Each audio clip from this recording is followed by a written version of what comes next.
François con in braccio un cagnolino nero. Mary Cassatt, 1880 circa, olio su tela, collezione privata. Nella Parigi di fine Ottocento la carriera di pittore è riservata quasi esclusivamente agli uomini. Alle donne non è ufficialmente proibito dipingere, ma la loro attività viene sottovalutata o guardata con una certa superficiale condiscendenza. Inoltre, per una signora rispettabile è considerato molto sconveniente farsi vedere in pubblico mentre dipinge.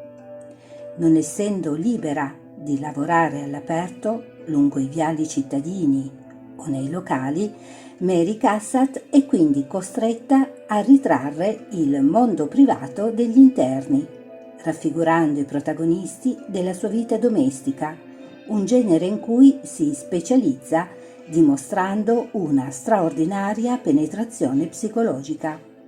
I suoi bambini, eguagliati solo da quelli di Renoir, possiedono una sorprendente vivacità interiore che si manifesta nello sguardo, nei particolari del volto e nei minimi gesti, colti con estrema precisione.